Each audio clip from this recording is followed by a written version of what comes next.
దయగలిగిన మా కన్న తండ్రి, నీ పరిశుద్ధ పాదములకు వందనాలు, స్తోత్రములు ప్రభువా. ఇంతవరకు నీ పాటలు పడి నేను మహిమపరిచాను నా తండ్రి. నీ మాటల చుట్టూకు నేను నిలబడి ఉన్న నాయన. అయా, ఈ దీన సేవకుని అయా స్వరాన్ని మరుగుపరిచి నీ స్వరము ద్వారాగా మాట్లాడి మహిమ పొందమని క్రీస్తు పేరిటి ప్రార్థన అడుగుతున్నాను తండ్రి. ఆమె అందరూ చప్పట్లు కదా ప్రేమ సహోదరు, గట్టిగా చప్పట్లు బట్టి ప్రభువును మహిమపరుచుకుందాం ప్రియులారా.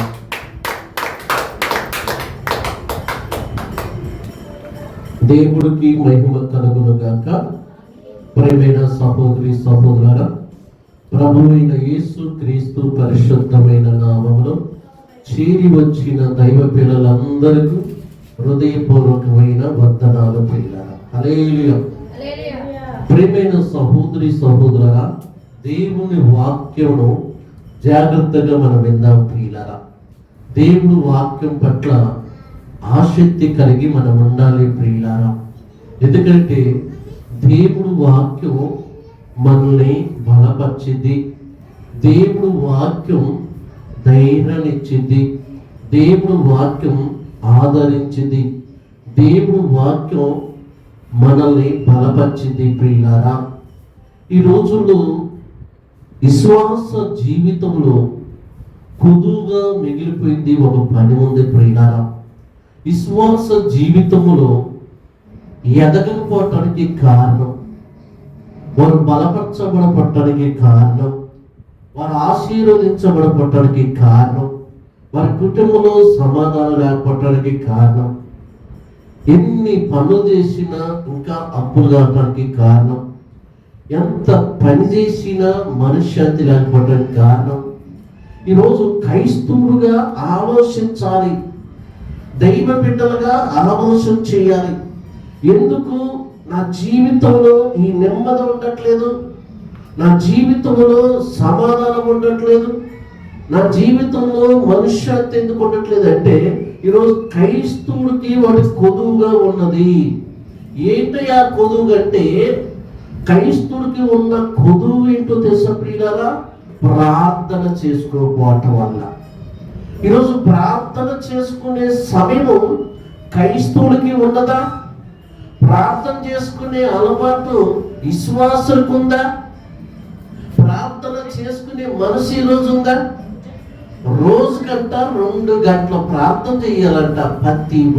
దేవుని నమ్ముకున్న ప్రతి ఒక్కరు కూడా 2 గంటల ప్రార్థన చేయాలంట. ఈ 2 గంటల ప్రార్థన ఈరోజు చేసేవాళ్ళు ఎవరైనా ఉన్నారా?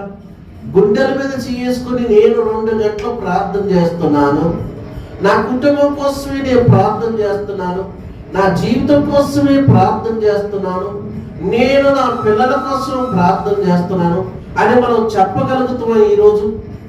ఎందుకయ్యా మరి మనకు సమస్యలు వస్తాయంటే, నువ్వు ప్రార్థన చేసుకోలేకపోతున్నావు, ప్రార్థనలో ఉండలేకపోతున్నావు, ప్రార్థనను మర్చిపోతున్నావు. ఎందుకో తెలుసా ప్రియులారా? ఈ లోక పనులలో పడి, ఈ లోకంలో మాటల్లో పడిపోయి బిజీ అయిపోయి ఏం చేస్తున్నావు అంటే నువ్వు చేసుకోవాల్సిన ప్రార్థన చేసుకోలేకపోతున్నావు. నా చిన్నతనంలో ప్రియులారా, సాయంత్రం 5:30 అవుతుంటే మా నాన్నమ్మ కానీ మా నాన్న కానీ అనేది కదా, కిరోసిన్ లైట్ తెచ్చి కిరసనాలు పోసి ఉంచరా అన్నది. ఎందుకు? అప్పుడు కిరసనాలైన చిన్నతనంలో ప్రియులారా గుడ్డ పిలిక కట్టి సీపిడిక సీసా ఉండేది ప్రియులారా. ఇప్పుడు అంటే బుట్లు రంగులు ఎలాంటి వచ్చినాయి, కానీ నా చిన్నప్పుడు సీపిడిక సీసా ఉండేది. ఆ సీపిడిక సీసా మూతకి బెజ్జం పెట్టి దాంట్లో ఒక గుడ్డ పిలక చీలి దాని పేని నా గుడ్డ నిండా కిరోసిన్ పెట్టి కవ్వు యొక్క పైన ఒత్తి ముట్టించేది. ఆ కిరసనాలు అన్నంత సేపు ఆ దీపం వెలిగింది. ఎప్పుడైతే ఆ గుడ్లో నూనె లేదో ఆ దీపం ఏమైపోద్ది? ఆరిపోద్ది. ఈరోజు మనిషి జీవితంలో ప్రార్థన లేదు. ప్రార్థన లేకపోవటం వల్లే ప్రతి చోట ఫెయిల్ అయిపోతున్నాడు. ప్రతి చోట ఏమైపోతున్నాడు? ఫెయిల్ అయిపోతున్నాడు. ఎందుకు ఫెయిల్ అయిపోతున్నాడు? ప్రార్థన లేకపోవటం వల్ల, ప్రార్థన చేసుకోకపోవటం వల్ల. ఏమండి? కష్టాలు ఎన్నేకో, మనిషికి కష్టాలు రాకపోతే ఎవరికి వస్తాయండి? ఈ కష్టాల మాటకైనా ప్రార్థన చేసుకుంటారువా? సమస్యల మాటకైనా ప్రార్థన చేస్తారువా? దేవుడు సన్నిధిలోకి వచ్చేనా, అయ్యా నేను ఒక వారం రోజులు, ప్రతిరోజు వారం రోజులు ఈ మందిరంలో నేను ప్రార్థన చేసుకుంటాను అయ్యా అని మనం చెప్పగలుగుతున్నామా? ఒకసారి మీరు ఆలోచించి మనం ప్రార్థన చేసుకోవాలి. ఈరోజు ప్రార్థన లేకపోవటం వల్ల క్రైస్తవ జీవితంలో సక్సెస్ చూడలేకపోతున్నాము, విశ్వాస జీవితంలో సక్సెస్ చూడలేకపోతున్నాం. కారణం ఏంటంటే ప్రార్థన లేదు మనలో ఏం లేదు, ప్రార్థన లేదు. కిరోసిన్ గుడ్లో కిరోసిన్ ఉన్నంత సేపే ఆ నూనె వెలిగినట్టుగా మన జీవితంలో కూడా నూనెలాగానే మనకి ప్రార్థన జీవితం కలిగి ఉండాలి ప్రియులారా. హల్లెలూయా. ఎందుకు ఈ విషయం చెప్తున్నానంటే, కనీసం మన కుటుంబం కోసమైనా మనం ప్రార్థన చేసుకోవాలి, మన భర్త కోసం మనం ప్రార్థన చేయాలి, మన పిల్లల కోసం మనం ప్రార్థన చేయాలి. మనం కష్టపడితే ఆ కష్టానికి ఫలితం ఉంటుంది. కష్టపడితే డబ్బులు ఇస్తారు, ఆ డబ్బుతో మన కుటుంబాన్ని పోషించుకుంటాం, ఎవరికి మనం ఇయ్యం. అలాగే నీ ప్రార్థన నీ కుటుంబానికి అవసరం. ఈరోజు నువ్వు ప్రార్థన చేసుకుంటున్నావా? రోజుకి 2 గంటలు ప్రార్థన చేయాలి. నీ కుటుంబం కోసం ప్రార్థన చేయగలుగుతున్నావా? నీ పిల్లల కోసం ప్రార్థన చేయగలుగుతున్నావా? నీ బిడ్డల కోసం ప్రార్థన చేయగలుగుతున్నావా? నీ కొడుకుల కోసం ప్రార్థన చేయగలుగుతున్నావా? నీ కోడల కోసం ప్రార్థన చేయగలుగుతున్నావా? నీ యొక్క భర్త గారి కోసం ప్రార్థన చేయగలుగుతున్నావా? నీ యొక్క భార్య కోసం ప్రార్థన చేయగలుగుతున్నావా? ప్రార్థన చాలా ప్రాముఖ్యమైనది. ప్రార్థన అంటే ఏంటి? దేవుడితో నువ్వు మాట్లాడుతున్నావు, దేవుడితో నువ్వు చెప్పుకుంటున్నావు. అంత అవకాశం మనకు ఉండి కూడా అవకాశాన్ని ఎందుకు ఉపయోగించుకోలేకపోతున్నావు? అంత అవకాశం ఉండి కూడా ఎందుకు మనం గడపలేకపోతున్నాం అంటే, మనం ఇంటి పని, వంట పని, ఆ పని, ఈ పని, ఈ ఉద్యోగం, ఆ ఉద్యోగం, ఈ జాబు, ఆ జాబు, ఈ చదువు, ఆ చదువు, ఇది అది ఇది ఇది ఎన్నో కారణాలు చెప్పి ప్రార్థన కట్టుకు వచ్చే కల నీ జీవితం ఏమైపోతుందంటే, నాకు శాత కావట్లేదు, నాకు నీరసంగా ఉన్నాను, ప్రార్థన చేసుకోలేకపోతున్నాను బ్రదర్స్. ప్రార్థన చేసుకునే మనసు కూడా నాకు రావట్లేదు. ఎందుకు? దేవునికి ఆరోగ్యం ఇచ్చేది ఎందుకు? దేవుని ఆవిష్కారాన్ని పొడిగించేది ఎందుకు? దేవుడు అడిగిన వరాలు ఎందుకు తీర్చేది? దేవుని అక్రాలు ఎందుకు తీరుస్తున్నాడు? దేవుడు నువ్వు ప్రార్థన చేయగలను నీ అవసరాలన్నింటిని ఎందుకు తీరుస్తున్నాడు అంటే, ఆయన సన్నిధిలో నువ్వు ప్రార్థన చేసుకుంటావని. కానీ ఈరోజు నీవేమైపోతున్నావు అంటే, ఈ పనులన్నింటిలో పడి అలసిపోయి ఏం చేస్తున్నావు అంటే, దేవుడికి దూరం అవుతును, మందిరానికి దూరం అవుతును, సంఘానికి దూరం అవుతును, ప్రార్థనకి దూరం అవుతును. నిన్ను ప్రేమించి నీ కోసం ప్రాణమిచ్చిన యేసుక్రీస్తుని కూడా దూరం అయిపోతున్నావు. ఎంత దూరం అయిపోయి నువ్వు ఏమైనా సాధించేది ఏదైనా ఉంటే మొత్తం అప్పుల పాలు, రాగాల పాలు, మనశ్శాంతి లేదు. ఇదే నీ జీవితంలో ఈ 3 కానీ మనిషిని ఎంటాడుతుంది: అప్పుల బాధలు, రాగాలు, మనశ్శాంతి. మరి ఏంటి? ఆ పనంటూ, ఈ పనంటూ, అదంటూ, ఇదంటూ పోనీ ఏదైనా నువ్వు సాధించగలిగా? బైబుల్ ఏముందంటే, నాకు వేరుగా ఉండి మీరు ఏమీ చేయలేదు, ఏమీ చేయలేదు. మరి ఏం చేయలేనప్పుడు ఎందుకు ప్రార్థనలాడటం? ఆయన అంత చక్కగా దేవుడు చెబుతున్నాడు కదా. ఈరోజు ఎందుకు నీ ప్రార్థన స్టాప్ అయిపోయింది? నీ ప్రార్థన ఆగిపోయింది. నీ ప్రార్థనలో నువ్వు ఎదగాలి కదా. రోజుకి నువ్వు ప్రార్థన బాగా చేయాలి కదా. ఈరోజు ఎందుకు నువ్వు ప్రార్థన చేసుకోలేకపోతున్నావు అంటే, పనులలో పడి ప్రియులారా. బైబుల్లో ఒక తల్లి ఉంది, మనందరూ తెలిసిన తల్లి, మనందరూ తెలిసినామే. ఆమెకి పిల్లలు లేరు. ఆమెకి ఏమి లేదు? పిల్లలు లేరు. భర్త చక్కగా ఉన్నాడు, ఆమె చక్కగా ఉన్నది, ఇల్లు ఉన్నది, వాకిలి ఉన్నది, డబ్బు ఉన్నది, ఆస్తి ఉంది, ఇవన్నీ ఉన్నాయి. కానీ ఏం లేదు ఆమెకి? పిల్లలు లేరు. పిల్లలు లేరు. ఆమె పిల్లలు లేరు. పిల్లలు లేకపోయాకల్లా ఆమె రోజు బాధపడుతుంది. ఏం పడుతుందంటే, రోజు బాధపడుతుంది, రోజు ఏడుస్తుంది. దేనికయ్యా ఏడుస్తుందంటే, పిల్లలు లేరు. అందం ఉంది, పలుకుబడి ఉంది, డబ్బు ఉంది, ఇల్లు ఉంది, అన్నిటికీ అన్ని ఉన్నాయి, కానీ నాకు ఏం లేదు, పిల్లలు లేరు. పిల్లలు లేరని ఇప్పుడు ఏం చేసింది తెలుసా ప్రియులారా? దేవుడు సన్నిధిలోకి వెళ్ళిపోయింది. ఇప్పుడు ఏమండి, చాలా జ్ఞానం కలిగినావా, చాలా డబ్బున్నావా, దేవుడు సన్నిధిలో పోయి ఏడుస్తుంది, దేవుడు సన్నిధిలో పోయి మొరపెడుతుంది, దేవుడి సన్నిధిలో పోయి తన దుఃఖం అంతా చెప్పుకుంటుంది, తన ఆవేదనంతా చెప్పుకుంటుంది. ప్రియులారా, ఆమె అన్న. ఎవరు చెప్పిన పేరు? అన్న. పిల్లలు లేరన్న బాధ ఆ హృదయంను ప్రియులారా కుంగిపోయి ఉన్నది. దేవుడి సన్నిధిలో పోయి మోకాలు వేసి ఆకాశం వైపు చేతులు ఎత్తి దేవుడికి మొరపెడుతుంది. అయ్యా, అన్నిటికీ అందించావు కానీ నాకు కుమారుని దయచేయ, నాకు గర్భం దయచేయని ఆమె ప్రార్థన చేసిందంట, కన్నీరు గార్చిందంటండి. ఆమె ఎమ్మటి ఎవరో లేరు, మళ్ళీ ఆమె ఎమ్మటి ఎవరు లేరు. ఈరోజు మనం ఎక్కడున్నాం? కాబట్టి ఆమె యెరూషలేముకు వచ్చి ప్రార్థన చేసుకొని తిరిగి వెళ్తుంది. ఆ ఒక్కతే వచ్చింది. ఆమెతో పాటు ఎవరైనా వచ్చి ఎవరు రాలా? సమస్య ఆమెది, బాధ ఆమెది, దుఃఖం ఆమెది, ఏదైనా ఆమెది. ఆమె వచ్చి చేసుకుంది. ఈరోజు ప్రియులారా, అందరూ కొంతమంది అంటారు, కొంతమంది ఎట్లుంటారంటే ఆమె ప్రార్థన రావట్లేదా, నేను కూడా ప్రార్థన రావాలి. ఆమెకు వచ్చిన తర్వాత నీకు కూడా వచ్చింది కదా, అంతే కదండి. ఆమెకు వచ్చిన తర్వాత నీకు కూడా వచ్చింది కదా. ఈరోజు మనుషులు మనం పోల్చుకోవద్దు. ఇప్పుడు అన్న ఉంటున్న ప్రాంతంలో ఎంతమందికి ఇబ్బందులు లేవు? ఎవరికి ఇబ్బంది ఉంటే వాళ్ళు పోయారు. ఇప్పుడు జ్వరం వచ్చినోడే డాక్టర్ కాడికి పోవాలి, జ్వరం రాడు పోతున్నా. అలాగే అన్నా కూడా ఏం చేసింది? దేవుడు సన్నిధికి వచ్చేసింది, దేవుడు సన్నిధిలో ప్రార్థన చేస్తుంది. ఈరోజు నువ్వు మనుషుల్ని మనం పోల్చుకోవద్దు, మనుషుల మీద మనం నమ్మకం పెట్టుకోవద్దు, మనుషుల్ని మనం ఆధారం చేసుకోవద్దు, మనుషుల మాట ప్రకారంగా మనం నడవద్దు. మనుషులు ఎటువంటి వాళ్ళంటే అవకాశవాదులు. మనుషులు ఎటువంటి వారు? అవకాశవాదులు. అంటే అవకాశం వచ్చినంతసేపు నిన్ను వాడుకుంటారు, నన్ను వాడుకుంటారు. ఎప్పుడు వదిలేయాలంటే అప్పుడు వదిలేస్తారు. వాళ్ళతో మనకి పనేమి లేదు. హల్లెలూయా. వాళ్ళు ఎటువంటి వాళ్ళంటే అవకాశవాదులు అన్నమాట. ఇప్పుడు అన్న తన సమస్య పోవడానికి ప్రార్థన చేసిందట. ఆ ప్రార్థన దేవుడు విన్నాడట. ఆ ప్రార్థన ఎవరు విన్నారట? దేవుడు విన్నాడు. నిజంగా ఆ ప్రార్థన దేవుడు విన్నారంటే ఎంత వేడ్చిందో చూడండి, ఎంత మొరపెట్టిందో చూడండి, ఎంతగా దేవుని శక్తిని కావాలని కోరుకుంటుంది. ఈరోజు నీకు ఆ ఆశ ఉందా?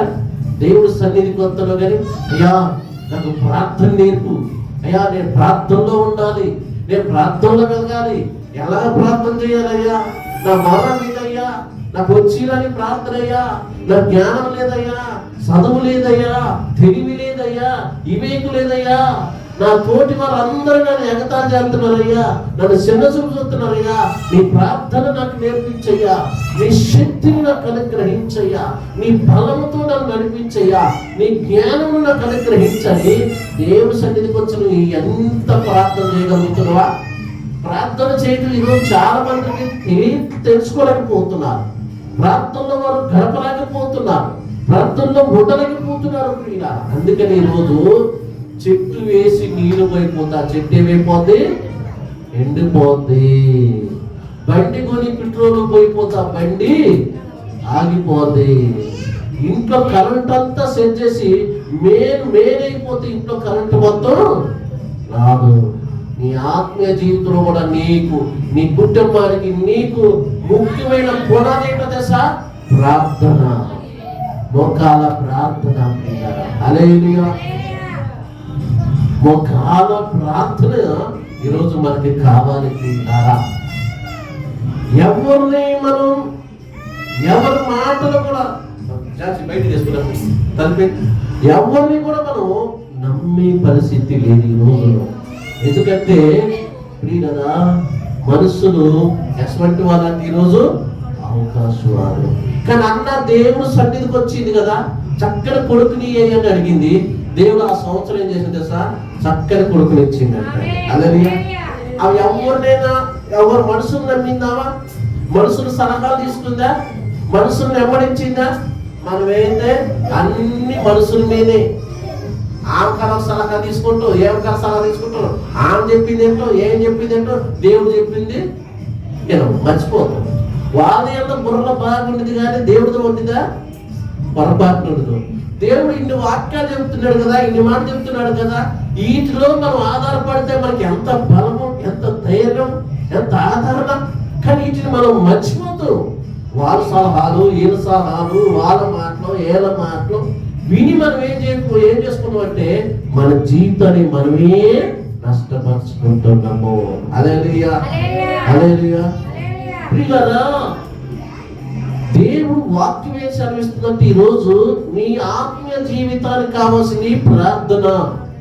మనసును సహాయం కొద్ది కాలమే ఉండదు, కానీ దేవుడు సహాయం నువ్వు భూమి మీద ఉండే అంతవరకు కూడా దేవుడు సహాయం నీకు ఉంటుంది. అన్న వచ్చి దేవుడి సన్నిధిలో కన్నీళ్ళు గార్చి ప్రార్థన చేస్తే దేవుడు ఏం చేసినట్టు ఆ సంవత్సరం చక్కని కొడుకునిచ్చిండు. కొడుకునిచ్చినాక కొడుకుని ఎలా పెంచుతుందంటావా? దేవుడికి మొక్కుకుంది. మళ్ళావా దేవుడి సన్నిధికి వచ్చి మొక్కుంది, ప్రభా నాకు కానీ కొడుకునిస్తే ఆ కొడుకుని మళ్ళీ సేవకే ఇస్తా, నీ మందిరానికి ఇస్తానని మొక్కుంది. దేవుడు ఆమె ప్రార్థన విన్నాడు, దేవుడు ఆ మొక్కుబడిని ఉన్నాడు. వీని ఏం చేసినట్టు ఆ సంవత్సరం చక్కని కొడుకునిచ్చాడు. కొడుకునిచ్చినాక మరి ఒక్కడేగా కొడుకు మొక్కుబడి చేసుకుని కొడుకు పుట్టాక ఇప్పుడు ఎక్కడ ఎవరికి ఇవ్వాలి? దేవుడికి ఇవ్వాలి. మరి ఇచ్చే మనసు ఉంది, ఆమెకి ఇచ్చే మనసు ఉందా? పిల్లగాలు లేనప్పుడు కోరుకుంది, నువ్వు కానీ ఆ కొడుకునిస్తే కొడుకునిస్తాడు అంది. ఇప్పుడు అక్కడనే దేవుడు కొడుకునిచ్చిండు లేకలేక, మళ్ళీ ఆ కొడుకుని ఇప్పుడు ఎవరికి ఇవ్వాలి? దేవుడికి ఇవ్వాలి. మరి ఇప్పుడు ఇచ్చిందా? అన్న మాట నిలవబెట్టుకునేదా? ఆమె నిలవబెట్టుకుందండి. పాలు మరిసిన రోజే తెల్లారేసిపోయి దేవుడి సన్నిధిలోకి ఇచ్చేసింది ఆ పిల్లగాని. అదే మనం మొక్కుతుంటాం, మనం కోరుకుంటాం, ఏదైనా మన అవసరం తీరిందట ఆ మొక్కేంటో మనం చెల్లించగలుగుతున్నామా? ఆ మాటను నిలవబెట్టుకోగలుగుతున్నా? ఒక్కగాని ఒక కొడుకునిస్తే ఆ కొడుకుని దేవుడికి ఇస్తే దేవుడు తలతాకి చక్కని కుమారుని మళ్ళీ ఇచ్చిండటండి దేవుడు. హల్లెలూయా. ఆ విశ్వాసాన్ని చూసి దేవుడు, ఆమెకున్న నమ్మకాన్ని చూసిండు, ఆమె తీసుకున్న నిర్ణయం దేవుడు చూసిండు. ప్రియులారా, హల్లెలూయా. ఇప్పుడు ఆ కొడుకుని ఎలా పెంచుతుందంటే దేవుడు మంచిగా పాటతోనూ, ప్రార్థనతోనూ, వాక్యంతోనూ చక్కగా పెంచుతుంది. ప్రియులారా, ఆయన ఏం చేస్తే సార్ గొప్ప దైవజనుడిని చేసింది. హల్లెలూయా. ఎందుకు అలా కొడుకుని అంత చక్కగా తీర్చిదిద్దింది? కొడుకు పట్ల జాగ్రత్త కలిగి ఉంది, కొడుకు పట్ల భయం కలిగి ఉంది. ఎందుకంటే కొడుకులు లేని బాధ ఆమెకు తెలుసు, కొడుకులు లేని బాధ ఆమెకు తెలుసు కాబట్టి దేవుడిచ్చిన బహుమానం కాబట్టి వాడిని విడిచిపెడితే, వాడు అనాథగా వదిలేస్తే వాడు ఎటు తిరుగుతున్నో తెలియదు, ఏమైతుందో తెలియదు. వాడు పేకాట ఆడవచ్చు, గంజాయి తాగవచ్చు, డ్రగ్స్ తీసుకోవచ్చు, మందు తాగవచ్చు, బీడీ తాగవచ్చు, సిగరెట్ తాగవచ్చు. ఎవరిని ఎక్కడ ఏం నమ్ముతామో మనకు తెలియదు కదా. ఎక్కడ ఎవరు అలవాటు చేస్తారు ఎవరికి? అందుకని చెప్తాను పిల్లగాల్ని. ఎందుకని చెప్తానంటే ఎప్పుడైనా సరే మన పిల్లగాల్ని పెంచవలసిన పెంపకాలు పెంచకపోతే వారు మనకి రేపు శత్రువు అయిపోతారు. నీకు తెలియదు, నాకు తెలియదు. మనోడు మంచోళ్ళే, బుద్ధిమంతులు అనుకుంటా, కానీ ఆ బుద్ధిమంతుల్లోనే ఉంది. హల్లెలూయా. మనం చేసుకున్న భార్య నా భర్తే నాకు ఆధారం, నా భర్తే నాకు తోడు, భర్తే నాకు కొండ, భర్తే ధైర్యం ఉంటుంది. కానీ ఆ భర్తతోనే తన ప్రాణం చేస్తారు అనేది తనకు మన వారం చూసినాక అన్నలు 13 అన్నలు ఎడుతున్నారు, సొంత భర్తే సభ్యుడు. ఈరోజు మరి మన పిల్లగారు మరి తల్లిని చెప్పిన కొడుకులు లేరా? దానికి కారణం ఎవరు? తల్లి కదా, తండ్రి కదా. నేను ఎటుబడతాడు తిరుగుతా, నువ్వు ఎటుబడతాడు తిరుగుతుంటే వాడు ఏమైపోతుంది? వాడు చదువు ఏమైపోతుంది? వాడి భవిష్యత్తు ఏమైపోతుంది? వాడి యొక్క లైఫ్ ఏమైపోతుంది? రేపు నలుగురిని మనం ఏమంటారు? కన్న తల్లిదండ్రులు పట్టించుకోవట్లేదు, ఇదేం బతుకురా, ఇదేం జీవితం అని. అటు స్కూల్కి పోవా, ఇటు పనికి పోవా, ఆ ఇంటికాడ ఈ ఇంటికాడ, ఆ కొట్టకాడ ఈ కొట్టకాడ తిస్తే ఎవరు ఇల్లు పెడతారు? ఎవరు ఇల్లు పెడతారు? ఈరోజు ప్రియులరా, ఒక షాప్లో ఒక అబ్బాయిని వారు పెట్టుకున్నారు, షాప్లో పెట్టుకున్నారు. వాడు తల్లిదండ్రులు మాట్లాడట్లేదని తల్లిదండ్రులు తెచ్చి షాప్లో పెడితే వాడు ఏం చేస్తాడంటే షాప్లో కూడా దొంగతనం చేయడం ప్రారంభించాడు. షాప్లో కూడా దొంగతనం చేయడం ప్రారంభించాడు. అంటే వాడు బుద్ధి పోదు, వాడి బుద్ధి తల్లి భయం లేదు, తండ్రి భయం లేదు, సరే వాడిని పెంచలేదు, సరే వాడి పట్ల జాగ్రత్త లేదు. ఎందుకంటే బిజీ మనం బిజీ అయిపోయినాం. మన కొడుకుని పట్టించుకునే టైం ఏడుంది, బిడ్డను పట్టించుకునే టైం ఏడుంది, వాళ్ళతో టైం స్పెండ్ చేసే టైం ఏడుంది. వాడు అసలు నిజంగా స్కూల్కి వెళ్తున్నాడా, వాడు స్కూల్లో చదువుతున్నాడా, వాడు హోంవర్క్ చదువుతున్నాడా, అసలు వాడి గురించి ఏంటి, వాడు హాస్టల్లో ఉంటున్నాడా, వాడు చదువుతున్నాడా, వాడు చదువుకి ఇప్పుడు ఏమంటే ఆటోకి ఎంత డబ్బులు కడుతున్నాం మనం, నెలకి ఎంత డబ్బులు ఊరుకొస్తున్నాయా, ఎంత కష్టపడుతున్నాయి. బుక్స్ కానీ, బట్టలకు కానీ, ఈ యొక్క ఆటో రాకపోకల్లో ఖర్చులు కానీ, ఛార్జీలు కానీ, ఎంత డబ్బులు ఖర్చు పెడుతున్నా ఏ రోజున వాళ్ళ గురించి ఆలోచన చేసినా లేదు. నీకు ఈ ఆలోచన రావు. నీ కొడుకు ఎక్కడ పొరపాటు చేస్తున్నాడా, నీ బిడ్డ ఎక్కడ పొరపాటు చేస్తుందా, వాడు చదువులో ప్రయోజకులు ఎలా లేయాలని ఎప్పుడైనా నెలకొక్కసారి పోయి నీ టీచర్ కలుసుకున్నావు? నెలకొక్కసారి పోయి నా కొడుకు ఎట్లా చదువుతున్నాడని ఏ రోజున అడిగావు? నీ ప్రయాణాలు, నీ ఊర్లు, నీ యొక్క పనులు, ఉద్యోగాలు, వ్యాపారాలు, ఈ ఇల్లు చూసుకొని బట్టలు చూసుకొని మూసుకోవడం తప్ప కానీ అసలు నీ కొడుకు భవిష్యత్తు ఇటెళ్ళిపోతుంది. నీ పిల్లగాడు భవిష్యత్తు ఇటెళ్ళిపోతుంది. మనం ఏమంటామండి, ఏమున్నా లేకపోయినా మన పిల్లగానే మనకే ఆస్తి అంటాం. మరి వాడే చెడిపోతున్నాడు, ఈరోజు వాడు ఆకలితున్నాడు. అందుకే నేను మళ్ళీ చెప్తున్నాను, బలిపేట మీద ఉంది, దేవుడు మందిరంలో పెరిగిన పిల్లగాలు తప్పు చేయటానికి భయపడతాడు. గుర్తుపెట్టుకోండి, దేవుడు భయం ఉన్నవాడు తప్పు చేయటానికి కూడా భయపడుతున్నాడు. మరి అన్న పిల్లల్ని ఎలా పెంచిందట? దేవుడు సన్నిధిలో పెంచింది. మరి మన పిల్లల్ని ఏమండి, మన బిడ్డల్ని ఎలా పెంచుతున్నావు, వాళ్ళు ఎలా చదివిస్తున్నావు? ఏమంటే పిల్లలు, మన పిల్లలు రేపు వాడు బాగుపడితే ఎవరికి మంచి పేరు అండి? తల్లిదండ్రులకే అండి మంచి పేరు. వాడు చెడిపోతే ఎవరికి మంచి పేరు? మంచి పేరు చెడిపోయారా? బాగుపడితే తల్లిదండ్రులు చూడరా ఎంత బాగా కష్టపడి గవర్నమెంట్ బలి పడించి కూడా మంచి చదివించారా, మంచి పెరిగిండ్రా, వాడు మాట చూడరా, వాడు ఏదైనా చెప్పినా కానీ మాట మంచి ఇట్టున్నాడురా, అది పెద్దోళ్ళని మర్యాదిస్తున్నాడురా, వాడికి ఎటువంటి అలవాటు లేదురా, సిగరెట్ దాగి అలవాటు లేదు, బీడీ దాగి అలవాటు లేదు, అమర్దిని అలవాటు లేదు, సుట్ట దాగి అలవాటు లేదు, కళ్ళు దాగి అలవాటు లేదు, బీడి దాగి అలవాటు లేదు. అరే ఇటు లోకంలో వ్యసనానికే అలవాటు లేకుండా చక్కగా బతుకుతున్నాడురా అన్నప్పుడు తల్లిదండ్రులకి ఎంత విలువ ఉండిద్ది. కొంతమంది వాడు బడిపోయిన ఒకటి ఇంట్లో ఉన్నామంటే, వాడు బడిపోయిన ఉంటే వాడు చదువు అసలు ఎందుకు చెప్తున్నానంటే, నేను బైబిల్ చదవాలని రేత్రి బొగులు బైబిల్ ముందేసుకొని ప్రార్థన చేసి చదువు వచ్చిన రమ్మని పేజీ తిరిగేసిన ఆ పట్టుదల ఉండబట్టి బైబిల్ నేర్చుకోగలిగిన దేవుడు ఆ వరం నాకు. మరి మన పిల్లలకి మనం ఏం నేర్పుతున్నాం? మనమేం నేర్చుకుంటున్నాం? కానీ బైబిల్లో ఉన్న అన్న ఎలా పెంచేదా, దేవుడికి మహిమకరంగాను ఆయనకి ఆశ్చర్యకరంగాను పిల్లలని పెంచింది. ఎందుకంటే పిల్లగాల విషయంలో జాగ్రత్త కలిగి ఉంది.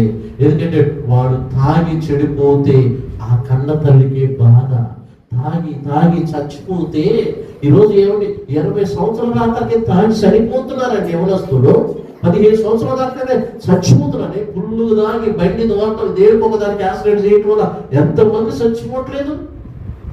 ఏమంటే దొంగతనం అలవాటయి, ఏమంటే పిల్లలు పోలీసులు ఎంతమంది యవనస్తులేరు గంజాయికి అలవాటయి, సావాసాలను అలవాటయి, గంజాయి తాగి గంజాయి కేసులో దొరికి దేశంలో ఉన్నవారు ఎంతమంది లేరు? మనం ఎప్పుడు మన పిల్లగాలు బుద్ధిమంతులండి, మన పిల్లగాలు మన గీత దాటరనే కళ్ళలో కూడా కలగన మాకు. ఎప్పుడు ఎవరు ఎలాగ మారుస్తున్నారు? ఎవరికి మనల్నే మారుతున్నారు. ఈ రోజుల్లో మనల్నే మారుతున్నారు. ఎందుకమ్మా ఊరికి ప్రార్థన, ఏదో ఒక వారం పోతే ప్రార్థన సరిపోదు కదా, మనల్ని మారుతున్నాయి. మన పిల్లలు ఎందుకు మారు? అసలు మనకి అసూయ అనేది ఉందా? అన్న మాత్రం పిల్లగాల విషయంలో జాగ్రత్త కలిగి ఉంది. ఎందుకంటే కన్న తల్లి కాబట్టి, పిల్లలు లేక బాధపడదు కాబట్టి, నా కొడుకు చక్కగా పెరగాలి, నా కొడుకు ప్రయోజకుడు కావాలి, నా కొడుకు అందరూ మెచ్చుకునేటట్టుగా ఉండాలి, వాడు ఎటువంటి అలవాట్లు ఉండకూడదు, వాడికి ఎటువంటి యొక్క లక్షణాలు ఉండకూడదు, వాడు మంచి పేరు తెచ్చుకొని దేవుడు సేవ చేస్తే చాలు అనే కన్న తల్లిదండ్రి కొడుకు పట్ల, కుటుంబం పట్ల, పిల్లల పట్ల బాధ్యత కలిగి ఉన్నారు కాబట్టి వారికి మంచి పేరు సమాజంలో వచ్చింది. ఆ కొడుకు ఎలాంటి సార్ రాజులు వచ్చి ఆ చేతితో ప్రార్థన చేయించుకున్నారు. హల్లెలూయా. ఎవరు వచ్చి ప్రార్థన చేసుకున్నారంట? రాజులు వచ్చి ప్రార్థన చేసుకున్నారు. ఎందుకు? తల్లి అంత ప్రార్థన పడురాదు కాబట్టి కుమారుడు అంత ప్రార్థన పడురాదు. ఏమంటే పిల్లగాళ్ళు మళ్ళబట్టే కండి, మా అమ్మ ప్రార్థన చేస్తే నేను ప్రార్థన చేస్తాను, మా అమ్మ పాట పడితే నేను పాట పడతాను, మా అమ్మ బైబిల్ చదివితే నేను బైబిల్ చదువుతాను, మా అమ్మ గుడికి వెళ్తే నేను గుడికి వెళ్తాను, మా అమ్మ పరిచయం చేస్తే నేను పరిచయం. ఇప్పుడు తల్లిదండ్రులు చిన్నప్పుడు పిల్లలు తల్లిదండ్రులు బట్టి నడుస్తుంటారు. అవునా కదా? చిన్నప్పుడు రాసే పిల్లలు నడుపుతారు. అందుకని మన పిల్లగారికి ఎందుకు అనుకున్నాం? ప్రియులారా, వాళ్ళకి బాప్టిస్టాలు ఇచ్చింది ఎందుకు? దేవుడు చక్కగా వాక్యాలు చెప్పియటం, పాటలు పాడటం, ప్రార్థన చెప్పియటం, పరిచర్య చేపిస్తున్నాను. అయ్యగారి పిల్లలనే కాదు, మన ఆత్మీయ జీవితంలో వారు బలంగా ఉండాలంటే, వారు లోకంలో ఉన్న వాటన్నిటికీ దూరంగా ఉండాలంటే వారు దేవుల్లో రక్షించబడి ఉండాలి. హల్లెలూయా. ఆ రక్షణ వాళ్ళనే కాపాడితే ఒక సమయంలో ఈ లోకంలో కన్ను మూసినా కానీ వారు పరలోకానికి వెళ్ళిపోతారు. ఎందుకు తెలుసా? వాళ్ళు రక్షించబడి ఉన్నారు, రక్షణ తీసుకొని ఉన్నారు. ప్రియులారా, నేను ఎందుకు ఇంత చెప్తున్నానంటే, ఒక శాకులుగా మీ మంచిగా చెప్తున్నాను. ఇప్పుడు ఉన్న పిల్లగారు పరిస్థితులు ఎంత దారుణంగా ఉన్నాయంటే అంత దారుణంగా ఉన్నాయో. తల్లి కన్నం పెట్టేటట్లేదు, తండ్రికి మంచినీళ్ళు ఇచ్చేటట్లేదు, తల్లి కష్టాన్ని కూడా గుర్తించుకోలేకపోతున్నారు, తల్లి పడిన ప్రయాసం కూడా గుర్తుపెట్టి. ఎందుకంటే పిల్లలు అలా తయారైపోతున్నారు. సావాసాలని, ఫ్రెండ్స్ అని, సినిమా ఏమంటే ఈ భూమికి ఏమైనా సుఖం ఉండాలా? ఈరోజు నీ ఆత్మీయ జీవితంలో ఒక్కసారి వెనక్కి తిరిగి చూసుకోవాలి. నేను వెనక్కి తిరిగి చూసుకోవాలి. నిజంగా నేను ప్రార్థన చేసుకుంటున్నాను, నా కుటుంబం కోసం ప్రార్థన చేస్తున్నాను, నా పిల్లల కోసం ప్రార్థన చేస్తున్నాను అంత కన్నీరుగా వచ్చి ప్రార్థన చేసేటండి. హల్లెలూయా, హల్లెలూయా. ఏ రోజైనా నీ పిల్లల కోసం కన్నీరుగా వచ్చి ప్రార్థన చేస్తున్నావా? నా ప్రియమైన సహోదరి సహోదరులు, కన్నీటి ప్రార్థన చాలా విలువైనది. మనకి ఒక సమయం ఉండేది కదా, పడుకునేట పనంతా చేసుకుంటాం గబగబా. ఆ సమయం ఉన్నప్పుడు ఏం చేయాలి? ప్రార్థన చేసుకోవాలి. ప్రభా, ఈరోజు నీతో గడుపుతున్నాను, నువ్వు నా దగ్గరకు రావాలి, నాతో నువ్వు ఉండాలి, నా మాటలు వినాలి, నేనేం చెప్తున్నానో అది నువ్వు వినాలి, ఇది నాకు ఏం కావాలో అది నువ్వు చెయ్యి. నా పిల్లగాల మనసు మార్చు, నా భర్త మనసు మార్చు, నా భార్య మనసు మార్చు అని నువ్వు దేవుని అడుగుతుంటే దేవుడు ఎంత సంతోషపడుతున్నావు. ఎవరి నువ్వు ఆస్తులు అడగట్లేదు కదా, అంతస్తులు అడగట్లేదు కదా, ఒక కార్లు అడగట్లేదు కదా, బంగారం అడగట్లేదు కదా, వాళ్ళు మార్చమని అడుగుతున్నావు. దేవుడు ఎంత సంతోషపడతాం. కానీ మన ప్రార్థన దారబంధం దాటిపోవట్లా. మన ప్రార్థన దారబంధం దాటిపోకపోతే దేవుడు ఎక్కడ ఉంటాడు? ఉంటాడా? మన ప్రార్థన దారబంధం ఎందుకు దాటిపోవట్లేదంటే నువ్వు చేసే ప్రార్థన ఏంది? 3 మొక్కల ప్రార్థన. ప్రభువా నీకు స్తోత్రం, నాకు ఆత్రం అయిపోయింది ప్రార్థన. ఏంటంటే అలిసిపోతున్నావు మనం ఈ సమాజంలో బంధాలు మరి.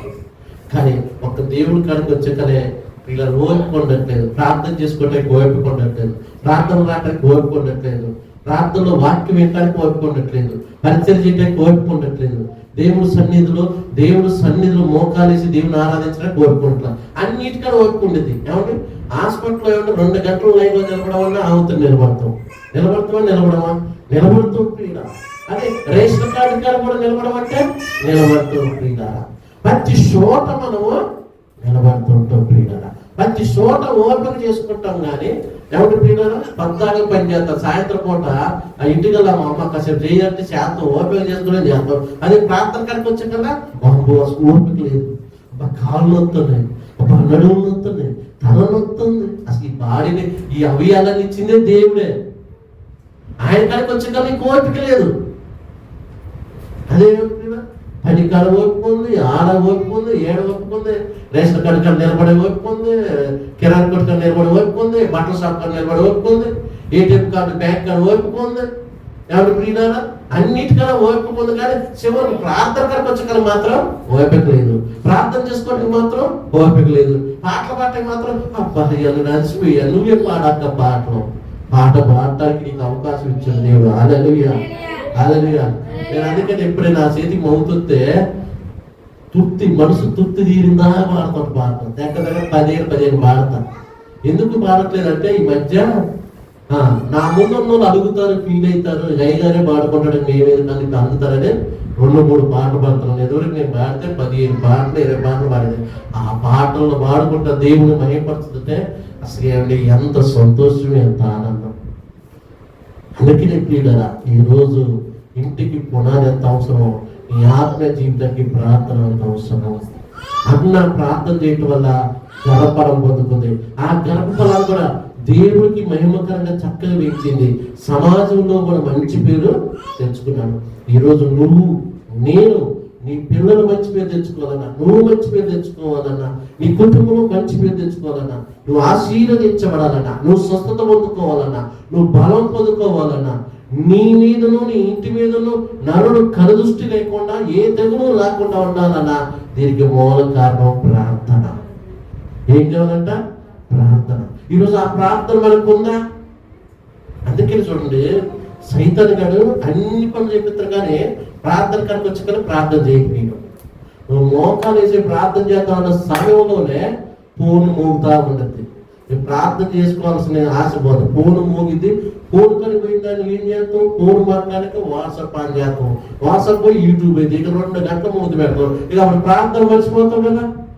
ప్రార్థన చేద్దామని కదా ఇక పిన్నియో అక్కో చెల్లి పిలిచిద్ది, రామ్మ ఏం చేస్తున్నావు, పని అయిందిగా రామ్మయ్య అంటే ఏంది అక్క ఇక 2 సేవ తెచ్చుకున్నాను, నువ్వు తెచ్చుకున్నావా? ఇంక ఈ తప్ప ఇంకేమున్నాయండి? కూర వండుకున్నావా? ఈ తప్ప ఏమున్నాయండి? బాధపడే మాటలు ఉన్నాయండి. ఈరోజు నలుగురు కూర్చుంటే ఏదో ఒక అప్పని ఎసరు పెట్టడం తప్ప కానీ బాధపడే మాటలు ఈరోజు మన దేవుడి బిడ్డలుగా ఒకరికి మేలు చేయాలి కానీ కీడు చేయదు, ఒకరికి ఉపకారం చేయాలి కానీ అపకారము చేయము. దేవుడి బిడ్డలు మన దేవుడి ప్రతి ఒక్కరు కూడా మనం ప్రేమించాలి. మనల్ని నిందించే వాళ్ళని కూడా ప్రేమించాలి, మనల్ని దూషించే వాళ్ళని కూడా ప్రేమించాలి. మనకి ముందు వందనాలు పెట్టి మన వెనక గోతులు తీసే వాళ్ళు కూడా ప్రేమించాలి. మనతో సహవాసం చేస్తూనే మన గురించి బ్యాడ్గా చెప్తారు, అన్ని దేవుడు చూసుకుంటాడు. హల్లెలూయా, హల్లెలూయా. నా శాప జీవితంలో అలా జరిగినాయి. నన్ను ముందు పూడి వెనక తిట్టే వాళ్ళందరూ ఎక్కడ ఉన్నారంటే అక్కడే ఉన్నారు. నేను మాత్రం దేవుడు ఒక మంచి స్థానంలో ఉంచాడు. హల్లెలూయా. నన్ను తిట్టిన వాళ్ళు, నన్ను విమర్శించిన జీవితాలు ఇంకా అట్నే ఒరుకప్పుతూనే ఉన్నాయి ప్రియులారా. ఎందుకంటే ప్రియులారా, మన దేవుడు బిడ్డలం, మనం నమ్ముకుంది న్యాయాధిపతి అయిన దేవుడు. అన్న మనుషులైతే పక్షపాతి, ఎందుకంటే ఒకరికి మేలు చేస్తారు, ఒకరికి కీడు చేస్తారు. కానీ దేవుడు అటువంటి కాదు, న్యాయమును జరిగించగలిగినటువంటి దేవుడు. హల్లెలూయా. మన దేవుడు న్యాయాధిపతి అయినటువంటి దేవుడు, న్యాయమును తీర్చగలిగినటువంటి దేవుడు ప్రియులారా. హల్లెలూయా. నేను అందుకని ప్రియులారా, ఏ విషయంలో కానీ ఏ పనిలో కానీ ఎక్కువగా ఎవరినైనా నా ముందు పెట్టుకుంటానంటే దేవుణ్ణి పెట్టుకుంటా. దేవుడు త్వరతలే కుటుంబం, దేవుడు త్వరతలే పిల్లలు, దేవుడు త్వరతలే భార్య, దేవుడు త్వరతలే ఏదైనా ఫస్ట్ దేవుడు. ఎందుకంటే నడిపించువాడు ఆయన. హల్లెలూయా. అప్రియమైన సహోదరి సహోదరా, ఈరోజు నీ ఆత్మీయ జీవితంలో కూడా నీవు కూడా ప్రార్థనలో వెదిగితేనే నీకు అన్ని కోణాలు తెలుస్తాయి. ప్రార్థనలో లేకపోవటం వల్ల ఈరోజు మన జీవితం ఏమైపోతుంది, ఎవరు చెప్పిన మాటలు వాళ్ళ మాటలు మనం విని అయిపోతున్నాం అంటే దేవుడు యొక్క శక్తిని మనం పొందుకోలేకపోతున్నాం, దేవుడి యొక్క ఆశీర్వాదాన్ని మనం పొందుకోలేకపోతున్నాం ప్రియులారా. నేను మళ్ళీ చెప్తున్నాను ప్రియులారా, ఒక తల్లి హాస్పిటల్కు తీసుకెళ్ళారు సాబతుకులో ఉన్న సమయం. మా డాక్టర్ గారు అన్నారు కదా, ఇంకొక 10 నిమిషాలు ముందు వస్తే ఆమె బతికేదే అన్నారు. ఎన్ని నిమిషాలు? 10 నిమిషాలు వస్తే ఆమె బతికేదే అన్నారు. ప్రియులారా, ఎందుకు ఈ 10 నిమిషాలు ఎక్కడ లేట్ అయిందంటే ప్రియులారా, ట్రాఫిక్ జామ్ అయిపోయింది. నేనే ఆటో తోలుతున్నాను, నా ఆటోలోనే తీసుకెళ్తున్న వాళ్ళని, ట్రాఫిక్ జామ్ అయిపోయింది. ఆ 10 నిమిషాల ముందుంటే ఆమె కొన్ని సంవత్సరాలు బతికేదని అన్నారు. ఆటోలోనే ఆమె సరిపోదు. ఆ రోజు ఇమీడియట్గా ఇదే నా మనిషి జీవితం, మనిషి బతుకు ఇదే. దీనికోసం అబద్ధాలా, మోసాలు చేయాలా, దొంగతనాలా, హింసనాలా, పగల, కచ్చల, కుదంత్రాల, వేసల, నటించటమా, యాక్షన్ చేయటమా, జిమ్ ఎందుకు బతికే ఈ కొద్దు జీవితంలో బతికే 70-80 సంవత్సరాల జీవితం ప్రియులారా, ఉన్న కొద్దు కాలమైనా యథార్థంగా బతికితే దేవుడు మనకి మేలు చేస్తాడు. యథార్థంగా మనం జీవిస్తే దేవుడు మేలు చేస్తాడు. యథార్థంగా మనం బతికితే దేవుడు మనకి సహాయం చేస్తున్నాడు ప్రియులారా. హల్లెలూయా. నేను మళ్ళీ చెబుతున్నా, మనకు మంచి చేస్తే మనకి మంచి చేస్తాడు, మనం చెడు చేస్తే మనకి చెడు. నాకు రాదులు అనుకుంటే నీ పిల్లలకు అది చుట్టుకునేది. నువ్వు ఏదైనా చేసిన చెడు ఏది చేసినా, అది చిన్నదే కావచ్చు పెద్దగా, ఏది చేసినా అది నిన్ను చుట్టుకునేది. నువ్వు అనుకుంటూ నాకు ఇంకేం కావట్లేదే, నేనేం చేసినా ఏం కావట్లేదే, తెలివితో తిరిగొత్తం లేదే, జ్ఞానంతో తిరిగొత్తం లేదు, చదువుతో తిరిగొత్తున్నాం, కానీ అది ధ్వజం లాంటిది అనమాట. పగబడుతుంది విడిచిపెట్టం. నీ పాపం కూడా అంతే ప్రియులారా. హల్లెలూయా, హల్లెలూయా. ప్రియులారా, భయంకరమైన పరిస్థితులు ఇప్పుడు మనం ఎదుర్కొంటున్నాం. భయంకరమైన పరిస్థితులు మనం ఎదుర్కొంటున్నాం. కాబట్టి మనకి ధైర్యంగా కావాలన్నా, ఆదరణ కావాలన్నా, దేవుని యొక్క శక్తిని పొందుకోవాలన్నా, దేవుడి సహాయం మనకు కావాలన్నా, మనకు కావాల్సింది ఎంత సార్? రూపాయి ఖర్చు లేనిది ఏంటంటే మోకాల ప్రార్థన. ఏమండి? మోకాల ప్రార్థన. గాలి ఊగినే పెరుగుతున్నాడు అండి, అవునా? నీళ్ళు ఊగినే వస్తున్నాయండి, అవునా? ఈ ప్రకృతి అంతా ఊగి అన్ని నువ్వు ఊగిని అనుభవిస్తున్నావు. ఆయన కానీ దేవుడు కానీ బిల్లు ఎత్తి ఎట్లుంటుందండి? కానీ కరెంటు బిల్లు కానీ గాలి ఈరోజు హాస్పిటల్లో చూడండి, గంటకి 2400 అంట మిషన్ పెడితే. మరి 24 గంటలు ఊగి బిగుతా ఉన్నాం, ముక్కులు ఆడట్లేదు, బయటకు వస్తేనే చల్లని గాలి తోలుతుంది అంటాం. ఏమంటారు? దేవుడు ఇచ్చే శ్వాస, దేవుడు ఇచ్చే గాలి ఎంత విలువైనది. అందుకని పిల్లల దేవుడు మన ఇంకా భూమి మీద ఎందుకు బతికిస్తున్నాడు అంటే ఆయన కోసం బతుకుతామని బతికిస్తున్నాడు. ఆయన మనకి సమయం ఇస్తున్నాడు, ఆయన అవకాశం మనకి ఇస్తున్నాడు. కాబట్టి అవకాశాన్ని ఉపయోగించుకొని ప్రార్థనలో మనం ఎదిగి ప్రార్థన ద్వారాగా దేవుడి యొక్క మేలు మనం పొందుకుందాం. ప్రార్థన చేసుకుందాం. ప్రియులారా, దయగలిగిన మా కన్న తండ్రి, ఈ పరిశుద్ధ పాదానికి వందనాలు, స్తోత్రాలు. ఇటు యొక్క సమయంలో నిజంగా విశ్వాస జీవితంలో ఎందుకు ఫెయిల్ అయిపోతున్నామో, ఎందుకు సక్సెస్ లేకపోతుందో అనేకమైన విషయాలు మాకు నేర్పించావు తండ్రి. తండ్రి నాయన ఒక్కసారి జ్ఞాపకం చేసుకోండి. దైవ పిల్లలందరూ, ఈ వాక్యం పెట్టిన వారందరూ అయా లోక పనిలో బిజీ అయిపోయి అయా నీ ప్రాంతంలో గడపలేకపోతున్నా, నీ సంఘంలో గడపలేకపోతున్నా, నీ మందిరంలో గడపలేకపోతున్నారు, నీ మందిరానికి రాలేకపోతున్నారు. ప్రభు అయా ఒక్కసారి నీ బిడ్డలను క్షమించువని, నీ బిడ్డల పట్ల కనికరాన్ని చూపించువని, నీ బిడ్డలను నీ సన్నిధికి నడిపించువని ప్రార్థిస్తున్నాను ప్రభా. అయా అన్న ఏ విధంగా ప్రార్థన చేసి చక్కని కుమారుని పొందుకుందో అటువంటి ప్రార్థనలో మా అందరికి నేర్పించున్నది. ప్రార్థనలో మా బ్రతుకులు సాగిపోయినట్టు, ప్రార్థనతో మా కుటుంబాలు కట్టబడ్డట్లుగా, ప్రార్థనలో మా బిడ్డలను పెంచినట్లుగా, ప్రార్థనలో మేము వెదిగినట్లుగా నీ సహాయం అందించండి తండ్రి. నీ కృపను అనుగ్రహించండి నాయన, నీ జ్ఞానాన్ని మాకు అనుగ్రహించు అని ప్రార్థిస్తున్నాను. ఎంతవరకు ఓపికతో నీ మాటలు విన్న నీ పిల్లలందరూ నీ సెలవు సాధన మరుగుపరచి వారిని బలపరిచి ఆదరించు అని అయా ఈ సంఘాన్ని అభివృద్ధి పరచండి, సంఘాన్ని స్థిరపరిచి అనేకమైన నూతనమైన ఆత్మలో నడిపించు అని ప్రార్థిస్తున్నాను. అయ్యా నిన్ను నమ్ముకున్న వారిని ఎండలను సిగ్గుపరచనన్న దేవుడు అయ్యా. అయ్యా ఒక్కసారి కనికరించండి అయ్యా. మేము పిలిస్తే ఎవరు రారయ్యా, మేము చెప్తే ఎవరు వినరయ్యా. అయ్యా దేవా, నా యాధిపతి విన్న తండ్రి, నా యాను చేయగలిగిన దేవుడు అయ్యా. ఒక్కసారి అయ్యా నీ సన్నిధులకు నడిపించండి అయ్యా, నీ బిడ్డలు నడిపించండి. ఏ ఒక్కరు నశించిపోవడం నీకు ఇష్టం లేదయ్యా, ఏ కుటుంబం ఆగమైపోవడం నీకు ఇష్టం లేదయ్యా, ఏ యవనస్తులు ఆగమైపోవడం నీకు ఇష్టం లేదయ్యా.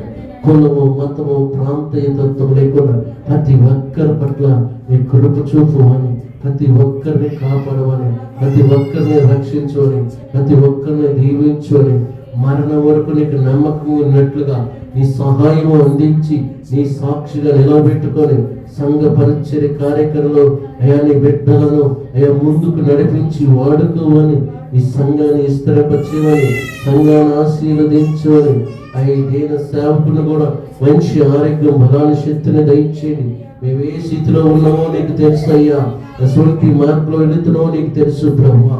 దేవా నాయనా, నీ కృప చూపి సహాయం చేస్తారని ఎంతవరకు నీ మాటలు చెప్పి ఉన్నా నిన్న నీ మాటలు నీ బిడ్డల హృదయంలో భద్రపరిచి వాక్యానుసారమైన జీవితం దయచేయమని క్రీస్తు పేరిటి ప్రార్థన అడుగుతున్నాను తండ్రి. ఆమేన్, ఆమేన్. పరలోకమందున్న మా తండ్రి, మీ నామము పరిశుద్ధపరచబడును గాక, మీ రాజ్యం వచ్చును గాక, మీ చిత్తం పరలోకమందు నెరవేరినట్టు భూలోకమందు నెరవేరును గాక. మానదిన ఆహారం మాకు మీరు దయచేయండి, మా అపరాధులు క్షమించిన ప్రకారం మమ్మల్ని క్షమించండి. ఎందుకనగా రాజ్యము, శక్తి, మహిమ నిరంతరమై ఉన్నాము తండ్రి. మన తండ్రి అయిన దేవుడు ప్రేమ, కుమారుడైన యేసుక్రీస్తు కృప, పరిశుద్ధాత్మల సహవాసం సన్నిధి చేరి వచ్చిన బిడ్డలకును సర్వలోకంలో ఉన్న ప్రజలకును సదాకాలం తోడు నేడే ఉండి నడిపించును గాక. ఆమేన్, ఆమేన్. మీ అందరికీ